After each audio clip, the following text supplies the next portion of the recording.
Hi friends, welcome to Jisha's flavours. ഇന്ന് ഞാൻ തയ്യാറാക്കുന്നത് കലത്തപ്പമാണ്. ഞാനിത് കുക്കറിലാണ് തയ്യാറാക്കുന്നത്. ഇതിന് കുക്കറപ്പം എന്നും പറയും. അപ്പോൾ ഇതെങ്ങനെയാണ് തയ്യാറാക്കുന്നതെന്ന് നമുക്ക് നോക്കാം. അതിനുവേണ്ടി ഞാനിവിടെ 1 കപ്പ് പച്ചരിയാണ് എടുത്തിട്ടുള്ളത്. 250 ml കപ്പിലാണ് 1 കപ്പ് പച്ചരി എടുത്തിട്ടുള്ളത്. അത് 5 മണിക്കൂറോളം വെള്ളത്തിൽ കുതിർത്ത് വെച്ചതിന് ശേഷം നന്നായി കഴുകിയെടുത്തിട്ടുണ്ട്. പിന്നെ വേണ്ടത് 3 ടേബിൾ സ്പൂൺ തേങ്ങ, 2 ടേബിൾ സ്പൂൺ ചോറ് എടുത്തിട്ടുണ്ട്. പിന്നെ നമുക്ക് കുറച്ച് തേങ്ങാക്കൊത്ത് വേണം, ഒരു 4-5 ചെറിയുള്ളി, ഒരു പിഞ്ച് ബേക്കിംഗ് സോഡ, അതേപോലെ കുറച്ച് ഉപ്പ് വേണം, 1/2 ടീസ്പൂൺ ജീരകം വേണം, അതേപോലെ 3 ഏലക്ക. ഇത് നിങ്ങൾക്ക് നെയ്യിലുണ്ടാക്കാം അല്ലെങ്കിൽ വെളിച്ചെണ്ണയിലുണ്ടാക്കാം. ഞാനിപ്പോൾ ഇവിടെ ഈക്വൽ എമൗണ്ടാണ് എടുക്കുന്നത്.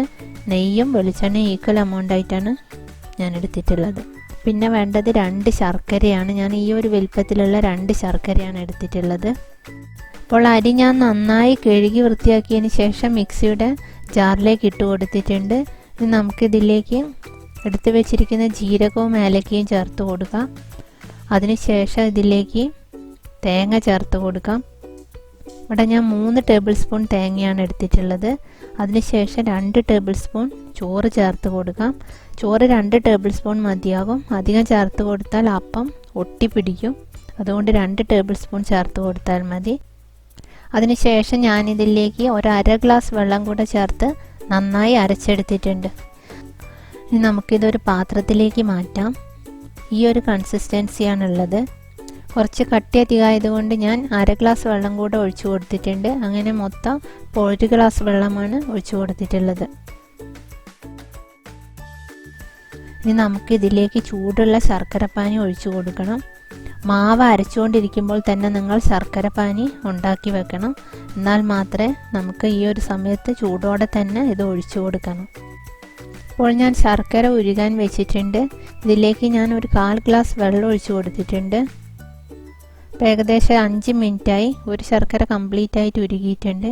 മറ്റേ ശർക്കരയും കൂടെ ഉരുകിയതിന് ശേഷം നമുക്ക് സ്റ്റൗ ഓഫ് ചെയ്യാം.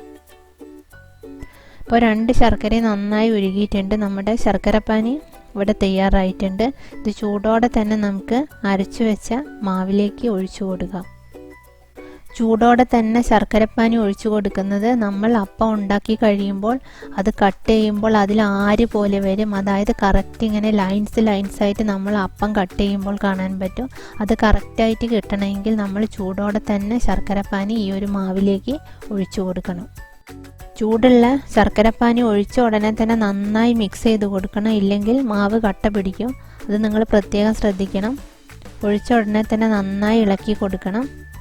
അതിനുശേഷം നമുക്കിതിലേക്ക് ഒരു പിഞ്ച് ഉപ്പ് ചേർത്ത് കൊടുക്കാം.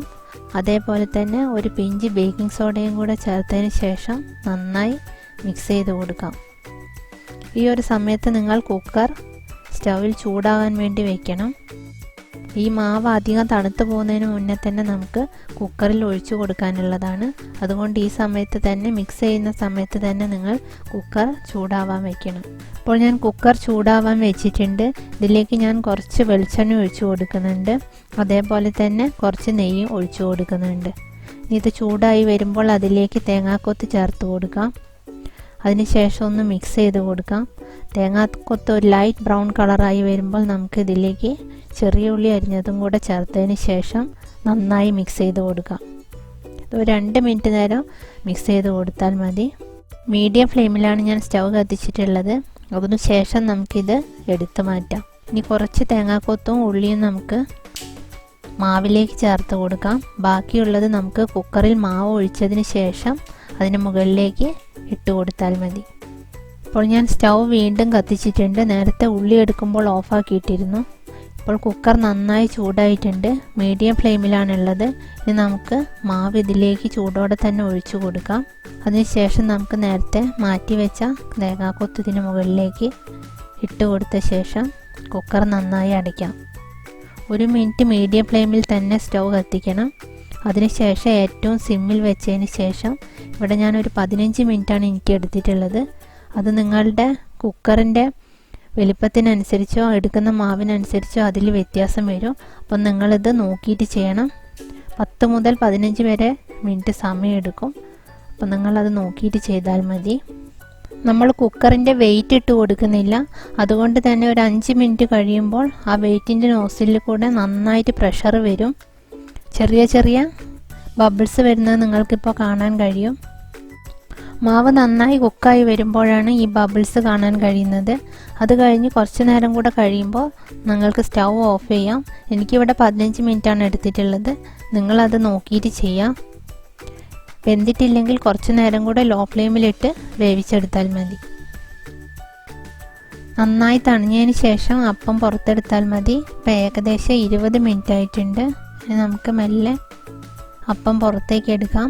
പൊട്ടാതെ മെല്ലെ വേണം എടുക്കാൻ. അപ്പം ഇപ്പോൾ നന്നായി വന്നിട്ടുണ്ട്. അതിൻ്റെ ബാക്ക് സൈഡൊന്നും കരിഞ്ഞു പോയിട്ടില്ല. ഇനി നമുക്കിത് കട്ട് ചെയ്ത് നോക്കാം.